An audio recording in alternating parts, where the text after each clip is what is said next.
Chez Bisso Télévision, chaîne Oyo Ekokani na yo. Moi sinanga mbala mona matingo mbana na sengele mawanzambe na limbi sepe na zonse na ndako. Ah papa. Pona c'est tout à fait normal makamu peñe la sali. Non erreur ezala ya mutu nyoso. Aza mutu ako kueya. Nzamba zongela bato bazongela epa na ye. Eza erreur ekomi aza mona nzambe pourquoi pas balimbisa ye. Bango mona mutakala basala nzambe zabilagele mabe. Na conseiller bana nzambe nyoso so na téléphone za mutakala pasteur moko effacer yango po bible lobi mwana ko mona mutakala ya papa na été. Biso ba pasteur to la ba papa. Kostala ba sexe ou bien kostala ba film pornographie za culte mobimba. Derrière ça il y a l'esprit o ya ka to benga ba asmodé ba mari de nuit. Très bien. On ko ta une émission na olinga bongo. C'est kotala yango et créer ka esprit. Asmodé. Donc on est dans le langage na langage de théologie. OK. Elle doit bien on va asmodé. Ben esprit ça lié ba mari de nuit femme de nuit. Alliance c'est sauver ram tout na mabe. Penel abima déjà na alliance à pasteur Mike, abima déjà na alliance à Nzamba pasteur Mike. Ceux qui bilo abon comme lié donc voilà et comme li Penel la pamba. Donc na kati alliance à frère Mike, Penel a le sous-souté. Frère Mike na Mike Penel so ba seli mabe. Moto Nzamba yo zo apuye ko beta kabasi. Ko beta so seli mabe ko beta problème. Là moi si vous soyez na conseil, vous soyez na ko beta. Parler de pour la vie, ils a trop on makasi parce que chose la rapport na vie c'est peña linga ngendo linga te pour ba vidéo ne monana c'est ça et ça là qui relation bazaki ki nango déjà c'est là qui ke ba image wa nos ana na téléphone na yo après ko landa ngai effacer yango dans la moko ya porte d'entrée ko ko tu lobi tumba la vie parce que mariage c'est demi paradis mariage c'est demi paradis quoi satan a dit que rôle neza ko bundisa libala ya moi che biloko ane belé tout monde mitakala ya batu afin que bato à l'envoûter. Chez Bisso Télévision, chaîne Oyo Ekokani na yo. Bozali belé bokota l'émission de partout na pesi bino mbote. Mbote balanyo c'est chez Bisso TV. Oui malamu na mission na bino réponse à nos questions. Yande ko na napesi moyini nanga mbote, moyini bonjour, moyini nanga bonsoir. Bozali belé bokota la biso na pesi bino mbote. Merci na confiance na chez Bisso Télévision, la chaîne qui vous ressemble. Merci mingi na balani nyonso oyo balandaka biso awa na chez Bisso Télévision. Merci mingi na sponsor na biso ye anima ko sponsoriser biso. Année 2021 les gars qui toko décembre toliaki tozaki basaka loso basaka semoule tozaki basoso tozaki mama kayabu sponsor na biso vraiment en tout cas coup de chapeau na mona sponsor a boité ba banque nyonso ya ye et ya mbongo ici la raté Jésus Christ il est sponsor na biso awa na chez Bisso Télévision. Merci mingi na maman Emily Setimainga moi si Nzambe ya misana ko sunga ba orphelin maman Nzambe apambola yo na initiative ki toko zoa ya kolisa ba orphelin maman ibe bola moleki mingi sika ta diminuer muke po mawa plein. Merci mingi na Lidi Mukadi ma femme, merci na batutu balingaka chez Bisso Télévision. O pe bolingaka biso te to pesi bino mbote. Bande ko balandi lelo to yeka na actualité Peñel. Donc ngai to mo vanda to le belaka mambo Peñel. Denis Lesepai. Lelo na mbi un homme de Dieu na bandi akosi sa dossier oyo ya Peñel nenga yoksi Mike Kalambai soni Mike Kalambai ngama na ibite suko balaka moi sana pona nini bolimbisa nga bande ko balani nabike mikolo boko takinenga moi mingi biso to le baka vérité po to lemi na actualité mitakala hein si vous aurez l'actualité moi par exemple mboko ko ke liboso ba actualité mama bongo et osala biso bien to lingi su mama mitakala te oyo mutakala Peñel ya suka oyo ko bimali susu en tout cas nga na porter bino plainte trop c'est trop. Merci mingi. Boza la scotcher parce que émission les lois elengi. Bo soma nguba na yebisa kabino boyo ka makambu ya important. To aussi ça dossier olelo. Moto na Nzambe na pesi mbote. Mbote papa. Sango nini? Non Nzamba obatela biso. Malamu na ngolo Nzambe. Kala bondeni. Non, musala Nzambe. Apparemment li sola lelo lembisio na muno malili li sola Peñel. Basai na Nzambe. Bino boza trop problématique. Surtout basai na Nzambe kamo eko la kabino. Satana bondisa ka bana Nzambe. Vous avez maïlet. C'est ça dans la bunta bana Nzambe. Baba mbali banga na manga hotela. Baba mbali banga na manga hotela. Donc bitumbe za ya biso. Mais tolonga ngo la kombo na Yesu. Ozaki par exemple ozaki Mike Kalambai, moi si na yo Peñel. Donc réaction ezali za nini comme na moi si na yo mama bana na yo ko sa maka modèle wana ako yema na micro lokola muto asala makambo ba film pornographique. Donc ce que tu moi sur yo réaction ngenge zani. C'est moi sinanga mbala mona matingo mbana ina sengele mawanzambe na limbi sepe na donc c'est na ndako. Ah papa. Yango na. Oze koni. Naza muluba. Mike Kalamba oyebi biso za chibindi chibau de moi si wa sali buso abongo zungu sa palette okufa. To da bana nzambe mutu sa ya mie so ndimela su kutimite. Mutu sa ya mie su kutime poyaka. Pona c'est tout à fait normal makamu penye la sali. Non erreur ezala ya mutu nyoso. Aza mutu ako kueya. Nzamba zongela bato bazongela epa na ye. Eza erreur ekomi aza mwana nzambe pourquoi pas balimbisa ye. Problème ezate. Mais sikoyo bako funda Denis Lesi depuis ka kangama na Denis Lesi ne makamone salamaki. Denis Lesi, pasteur Denis Lesi, toi le pasteur Denis Lesi. Yo mona sex staff ya pasteur Denis Lesi te. Tena mona nzambe. Yo mona onote. Tena na mona onote. Na bango mona mutakala basala nzambe za bilageli mabe. Na conseiller bana nzambe nyoso so na téléphone za mutakala pasteur moko effacer yango po bible lobi mwana ko mona mutakala ya papa na été. Biso ba pasteur to la ba papa. Donc so na téléphone za na mutakala ya pasteur ou bien ba liba la so mutakala pasteur bo mona on internet to lingo télécharger le rôle mwana nzambe ko télécharger. Tenga na za mwana nzambe. Na mona mutakala pasteur te. Donc na mona yango te. Bon so pasteur relaxa mutakala ne bat ba osayi. To kotala kaka. Pona biso bana nzambe conseil na kopesa na bana nzambe batala te eza bilageli mabe mais sikoyo okopesa conseil ni na bana oyo pe po ni sexe ta bebele surtout ba à 100% na ba téléphone na bana basi 80% bana ba sexe staff bana ba vidéo mais oyo bango mo ba se filmer bato modèle wana okopesa conseil ni ya moto bana siko émission non bato modèle wana conseil na kopesa bango eza déjà mabe à part ça kostala ba sexe ou bien kostala ba film pornographie eza culte mobimba derrière ça il y a l'esprit o ya ka to benga ba asmodé ba mari de nuit très bien on ko ta une émission na olinga c'est à kotala yango et créer ka ba esprit lolenge nini moto la nzambe lolenge ni quand tu regardes ça derrière cet acte là ou bien derrière makambo zo sala mawana il y a un esprit to benga asmodé autrement dit ba mari de nuit asmodé za nani asmodé za mari de nuit to femme de nuit oui ba benga asmodé wana mo asmodé donc on est dans langage na langage de théologie. OK. Elle doit bien ba asmodé, ba esprit za lié ba mari de nuit femme de nuit. Donc eyaka na ba ndenge belé, mais ko tala ba film za moko ya ba branche. O etira ka ba esprit wana. Yo mona nzambe so na biloko na téléphone, la mona nzambe, eza malamu te oza nango. Parce que benaka ni limu wana na lobi asmodé, autrement dit mari de nuit to femme de nuit. Siko to kota na to vana na mwana mwa muke. Asmodé, il y a un bendaka ma mari de nuit, ma femme de nuit. Non, asmodé te, ba image wana.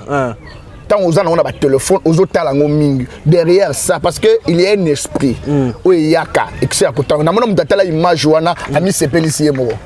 Et mutata l'image wana, ami sepelisi, mutata l'image wana qui posa ya moi, c'est to posa mobile. Qu'on a kacha komi sepelisa. Après kota la yango, de bendaka be esprit to benga ba asmodé, mari to femme de nuit. C'est ça. Mais si quoi femme de nuit topé asmodé on lobi so essayer côté li moto le lenge ni moto ko longola ngo topé ko kima yango e longa la vie na ye mon limo nyonso ya mabe to semence nyonso mabe à part mari de neuf toute genre de semence mabe et qui mara na nzela lo sambo et so muta amoni ke be esprit wana ezala kati na so alugi nzambe alugi basala nzambe ya solo parce que basala nzambe ya mabe pe ya solo pe baza alugi basala nzambe ya solo basambeli pona nzamba kangolaka. Donc c'est ça. Mais si quoi yo comment na Peniel ndenga memeli makambwango et cause a pe parmi babiloko oyo l'esprit mabana ne côté là qui est de Peniel a possédé to pe atala to ko pesa ye esprit nini makamba Peniel ngo ndenga memeli na ebita memeli ngo ndenge nini na bana ko sala film do na zo ba to ko expliquer ngai ndenga memeli on ebita sala nini film bana na so mi video mi takala na tala kate na za musala nzambe video mutakala na zo expliquer ndenge salaki video to moni boye Peniel mobali ya lali Peniel la mobali wana mobali na ye to mobali to yebite so kaza nani ba misuba ko ba o eza Denis Lesi ba misuba ko ba to ko ba te so eza nani ba to ba ko ba bongo mais sikoyo na komona video wana okomona ki mobali lali Peniel la ko yemba et puis ko yemba na église c'est interdit Peniel nzaki mwana na nzambe ko pe ko yemba te sikoyo acte modèle wana Peniel place ni to ko chai. Et ça la place de votre ça a été bien le si vous confessez vos péchés. Bible le Bible si vous confessez vos péchés, il est juste et fidèle pour vous pardonner. Ce que je peux dire à ma sœur Peniel, ce que l'oko ane salamaki azongela nzambe nzambe azongela sili. donc ami pesa capabilité te ma sœur Peniel nzamba za la nzamba mawa nzamba za la nzamba ngol bibelo biso ki bozongeli ngai ngana ozongela bino elo na ote ndeko na ngai ya moi si Peniel zongela nzambe soki acte wana osala ki yango zongela nzambe nzamba obwa côté c'est ça ce que je peux dire ya wana que les gars na TV pour dire que non effectivement yemu to asali vidéo wana quelque part te ça c'est la courage wana c'est à créer qui to ko sala bébé za mutakala oui ebele na ebita nga na ko sédé ba kombo na limite que mutako sala base ya nzoto na sambu sa mpona base poise mutu lokola Peniel asala base ya nzoto a gagné ni na base ya mutakala na ye pondeza bongo bana na ya boti en génération ba kotalaka yango na ebite base wana linga sala ngo pour gagner ni au moins te bino basala nzambe boko fouter na mission na bino Peniel comme sala nzambe te na kokoba na sisa na chité basala nzambe boko fouter boko sala musala malamu te makamu nzamba pesa bino bosala boko sala malamu te Peniel azali mwasi ya musala nzambe Peniel azalaki mwasi ya musala nzambe na kokoba Peniel azalaki mopene ya musala nzambe tango azalaki pembe na frère Mike biloko na tikala osala ngote abima dans l'alliance yango mambo ane ko komela parce que quand tu es dans l'alliance de l'homme de Dieu l'alliance va te protéger alliance sobera mtu na mabe Peniel abima déjà na alliance à pasteur Mike abima déjà na alliance à nzamba pasteur Mike ce qui bilo abon ekomeli donc voilà ekomeli Peniel la pamba donc na kati alliance à frère Mike Peniel azali susute eza azo sala revanche te comme na Peniel tango na ndako libala to monaki Mike nda ndo betaye Mike ninga moni sai bambanda Mike nda abima na to yokaki je parle to yokaki que Mike abima na ba cousine Mike asali et tout dans l'ensemble quelque part te Peniel a vengeance ko ai humilier to a dénigrer to pe a lukanengi ni ako faire chier Mike Kalambay quelque part ils allaient bongote non c'est que moi je peux dire ko na CP ne le lobby oyokaki momona kité très bien on a qu'une preuve là c'est que Mike Kalambay Peniel a kangaki na mbanda et la deuxième des choses dans la place monte que Mike ba no beta Peniel trop Peniel a na TV ngape na betaka ko beta zali sumute ezali sumu tezali sumute beta mosi ezali sumute beta mosi na poto te babali sumu mona na basa awa il sumu a poto na Congo za la raté ngana bato buto sala la Bible mo ezati que biloko musu na Congo li sumu to bela li sumu to bela poto Kinshasa te to bela li sumu biso ke poto beta mosi wale Bible fimbu ebongina mu Congo zoba Bible bi fimbu ebongina mu Congo zoba c'est ko beta li sumu te to bela poto to bela li sumu zoba za muto asali mabebi bi fimbu ebongina mu Congo zoba donc frère Mike na ko beta Peniel so basali mabebi moto nzambe yo zo apuye ko beta kabasi ko beta so asali mabebi ko beta problème te là moi muso yo na conseil muso yo na ko beta ngana kutana mona muso papa ba betinga nde na yo kaka moi muso yo na ko beta ba mama boko ka mambo yo ko lobawa ba mama buzabi na bezo ba commentaire papa koba moi c'est ça on beta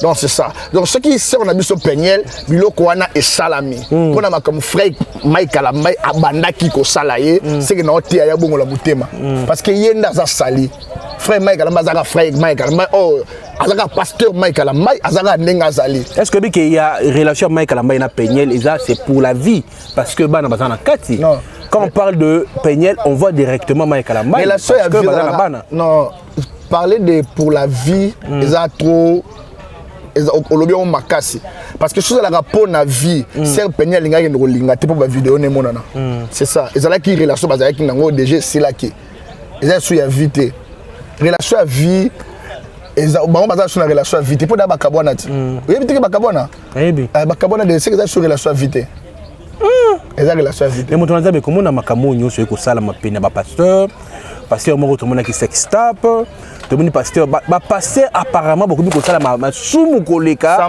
na bandimi to comme na temps de la fête so lingaya yeso lingaya o mambo bezo koma et comment mai ke na tango suka Bible lobi yeso bibo tika ivre na blé ekole esiga moko tango mukole langa ko ya ko yeba o eza ivre o eza blé yeso lingaya ba yeba nzete na bambuma nango e komi tanzamba linga ba ko dénoncer batu mabe aba no dénoncer batu mabe afin que royaume nzambe to yeba banani bazaya solo banani bazaya lokuta donc ça montre déjà que tu comme na ya suka donc peut on zomona ba vidéo wana bongo la mutema yeba ke yesuka la talinga zonga yango bilembe komi komona za ba si attend de la fin eza ba si attend de la fin nyos to mona oyo basi ba ko balana mi belle ko mona ba mitakala nyos wana ça montre que Yesu azana nzela zoya il paraît que Takala Moussous, tout le monde a juste ça, créer encore pour envoûter le peuple de Dieu. Ça, en tant qu'un homme de Dieu, nous ne pas. Il y a un ici bananzam nous sommes là. Na soko moni na téléphone na yo,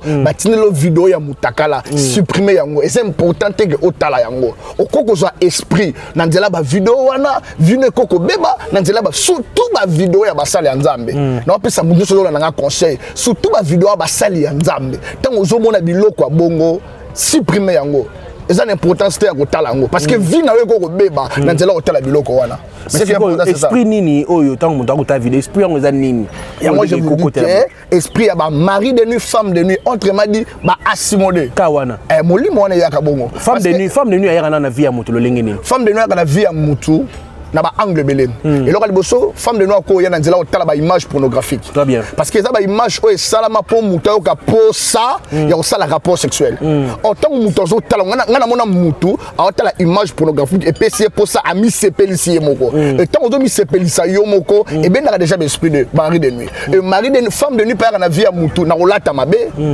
Et ko benda femme de nuit na ba film mabe na molima ko mi sepelisa yo moko eza moko ba élément créaka ba mari de nuit et parmi ba élément wana élément ya kotala ba image ya mitakala eza moko pe ya ba élément et kotisaka mari to femme de nuit na vie ya mutu yo mona nzambe nyonso azolanda ngai soki o mikuti na vie ke ba image wana ozana na téléphone na yo après kolanda ngai effacer yango kozala moko ya porte d'entrée oyo kokoti lobi tumba la vie.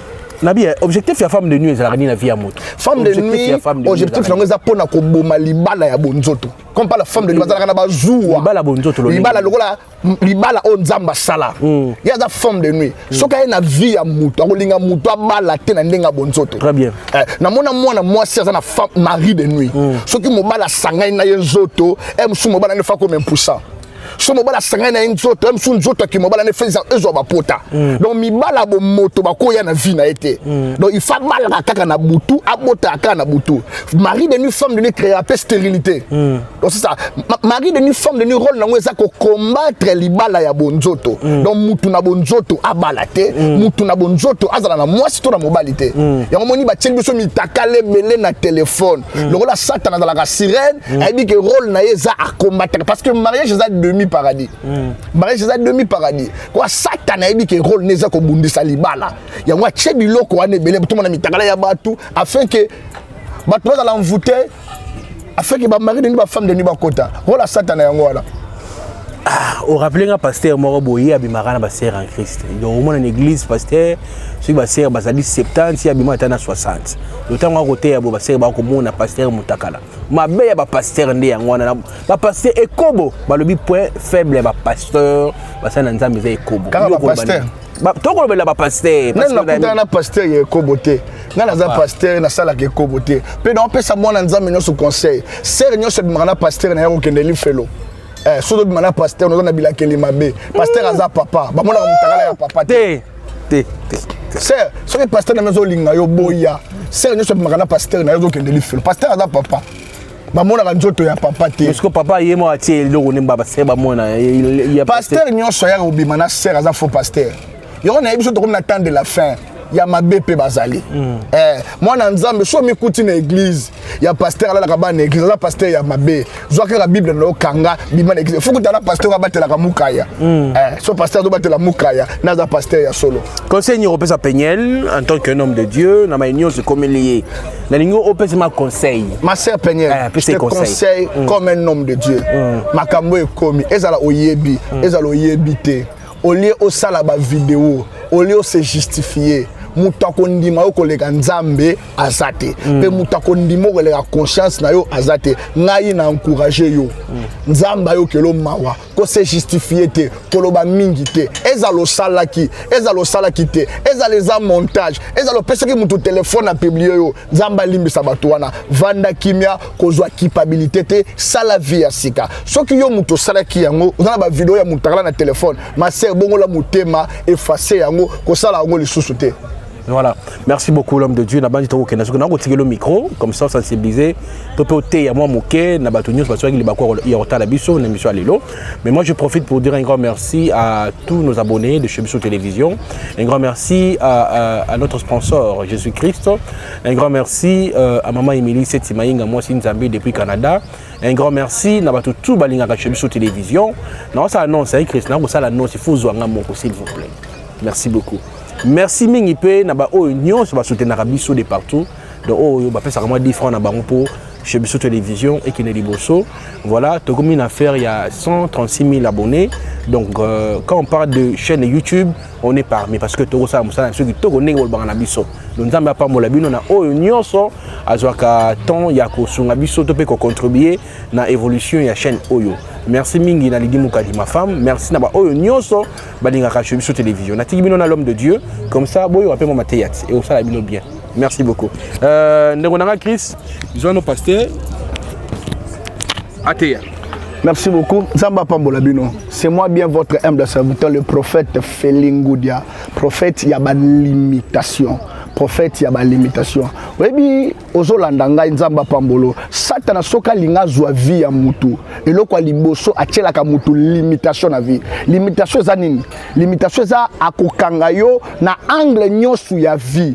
To na angle nyosu ya domaine moko ya vie okende liboso te. Mais nana ebisolo komoko likolo ya ba limitation na yo. Yesu Masia aza mokonzi. Na ebite problème ni ezotungisa yo, pe na ebite oza bloqué na domaine nini. Nzamba sali yo ngolu ya koyoka ngai. Na ebi bisiko zate, oza na problème, oza limité na domaine na mariage. Mibali bayaka na bango ebele, mais so balika babala yo, il faut beba. Limitation no yango wana. Osalaka musala bien. Ere komaka na niveau ke yo osepela. Problème komaka limitation yango wana. Olukaka musala ozwakate. Otambolaka partout ozwakate. Limitation no yango wana. Yaya okenda poto olukaka mukanda batu bazwaka. Mais yo ozwakate limitation no yango wana. Nzamba sali yo ngolu ya koyokanga prophète Feli prophète ba limitation. Benga biso to sambela no kaka nzambe. Oyebena basala nzambe belé obenga bato belé ozwa eloko te mais nzamba sali ngolu ya koyoka ngai yaka to sambela nzambe oyo abimisa jaebe na kati ya limitation il est aussi capable ya kobimisho na kati ya limitation problème na yo eleki nzambe na makasité bitumba na yo eleki nzambe na makasité mutu akanga yo aza puissant mais mutu nazo te yo aza le tout puissant il est capable ya ko restaurer vie na yo tozawa na pona yo soza na posta na biso benga biso na plus 243 89 57 86 252 plus 243 89 57 86 252 wana za numéro ya prophète ya ba limitation prophète Felingoudia eza numéro na biso ya WhatsApp benga biso to sambela église na biso qui na commune ya Ngiringir na avenue Moussama numéro 26 commune ya Ngiringir na avenue Moussama numéro 26 waneza epai wapi prophète ya ba limitation azokamba problème nyoso zanango benga biso olala kana butolo teka batu balandaka yo olala kana butolo teka basi ya bututo mibala butu olala kana butolo teka sangisa nzoto na batu olala kana butolo teka batu bakufa olala kana butolo teka bisika okolela nzamba zana makoki ya kokangola yo yaya likola ba problème na yo Yesu aza mokonzi likola ba problème na yo Yesu aza wana pona kokangola yo nzambe apambola bino ezalaki ngai prophète Feli prophète ya ba limitation benga biso to sambela pe nzambe akozanga te kopambola yo j'espère que soko bengi biso je te confirme et je t'assure que problème da yo nzambe akopesa yo solution ko sukara na kotala te soko tali benga biso sela biso voice to sambela pe nzambe akozanga te kopambola yo je salue mon pasteur le bishop René Kongolo na pesi mbote na bana nyosu ya maison de brebis nzambe nanga apambola biso mama papa problème ozanango benga biso to sambela pe nzambe akopambola yo merci beaucoup chez Biso Télévision chaîne oyo ekokani na yo